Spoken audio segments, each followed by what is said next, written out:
Hola, ¿qué tal? En este nuevo video veremos principios básicos de perspectiva, de construcción y de bodegones.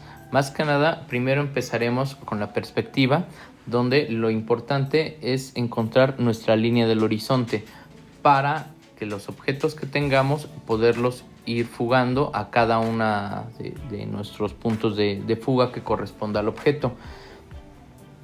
Primero que nada, debemos entender perfectamente qué es la línea del horizonte y cómo funciona para la perspectiva. La línea del horizonte es una línea imaginaria que se ubica a la altura de nuestros ojos.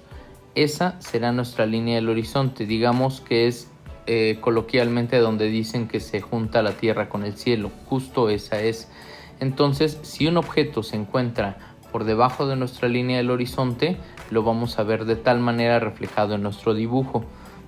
Esto lo podemos entender un poco mejor si teniendo el objeto vemos sus capas, digamos sus tapas, pues estas se modificarán dependiendo de dónde se encuentren a partir de la línea del horizonte. Mientras más abajo serán más amplias, pero mientras más se acerquen a la línea del horizonte serán cada vez más delgadas, y lo mismo pasará en sentido contrario. Es decir, si van subiendo a través de nuestra línea del horizonte, las tapas de dicho objeto se verán todavía más grandes.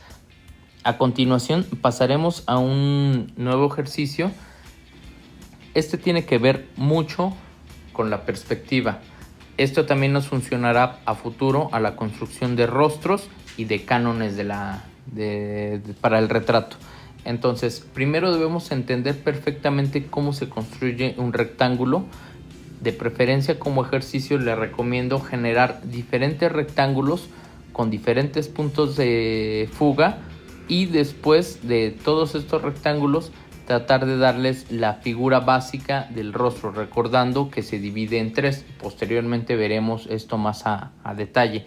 Teniendo estos diferentes cuadrados o rectángulos en diferentes posiciones, será más fácil que nosotros podamos colocar de memoria cómo se verían esas cabezas en diferentes ángulos o en diferentes perspectivas.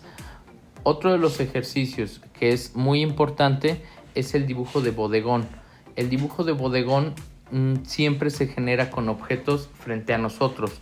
Lo ideal es que siempre se encuentren aproximadamente 2 veces la distancia de altura que tiene dicho objeto. Yo les recomiendo muchísimo que podamos empezar con figuras geométricas, pues estas nos darán los principios básicos para después generar objetos más complicados.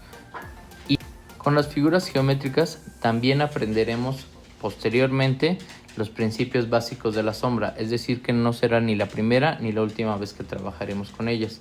Les recomiendo tratar de buscar algunas figuras, rectángulos, cuadrados, círculos para estos primeros ejercicios y tratar de ubicarlas en diferentes posiciones, siempre considerando los principios de línea y de plomada, que espero después podamos revisar más adecuadamente en próximos videos. Aquí hay algunos ejemplos de diferentes posiciones en las que colocamos las piezas y cómo se elaboraron. Posteriormente pasamos a un ejercicio un poco más complicado con objetos cotidianos. Esto de no contar con las figuras geométricas también es bastante útil. Recordemos que en este tipo de ejercicios siempre es muy importante, como decíamos, el principio de plomada y el principio de horizonte. ¿A qué me refiero con esto? A qué es lo primero que encontramos de arriba a abajo, y después qué es lo primero que encontramos de izquierda a derecha. Esto quiere decir que, por ejemplo, en el dibujo que estamos viendo, es evidente que primero está el corcho de la botella verde y posteriormente está la pieza o la tapa de la figura de vidrio, y al último encontramos la construcción del masking tape, pero también primero encontramos la base de la figura de vidrio transparente, después la base del masking y posteriormente la base de la figura de vidrio verde.